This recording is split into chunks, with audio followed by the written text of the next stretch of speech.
I had visited countless planets and moons in the galaxy, but Mars was the one that impressed me the most. The planet's history was fascinating from start to finish. At first, it was a barren desert wasteland with not a single drop of water in sight.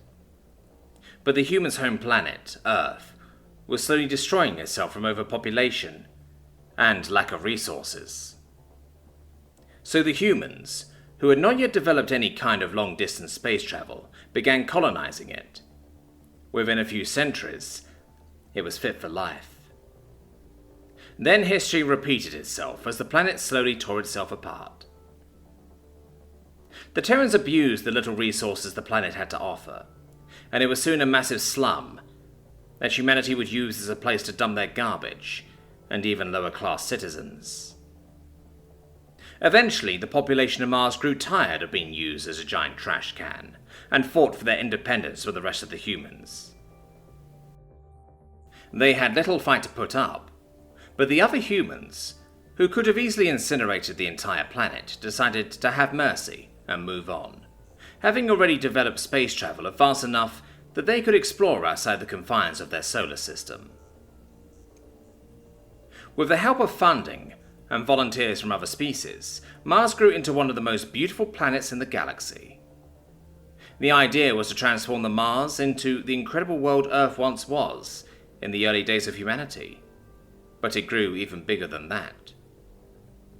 A few years ago, Mars was officially recognized as the most diverse populated biosphere in the galaxy, and as a thank you, the leaders of the planet opened it up for free travel. I, of course, took them up on that offer. As I sat on a balcony, overlooking one of Mars's many astonishing mountain ranges, I didn't know what was more impressive: the fact that this place used to be nothing but orange sand and ice, or that it was constructed by humans. But I was forgetting one very important detail. These weren't the same humans that were well known as the galaxy's greatest outlaws and smugglers. No, these humans were a different breed. I could see it everywhere.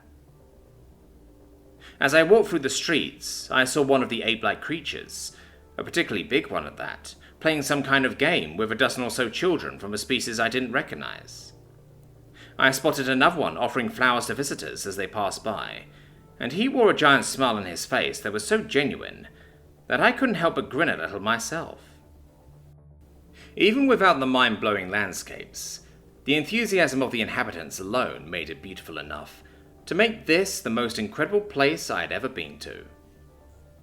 Yet to me, this planet stood for something so much more than a tourist destination. It was a sign of hope.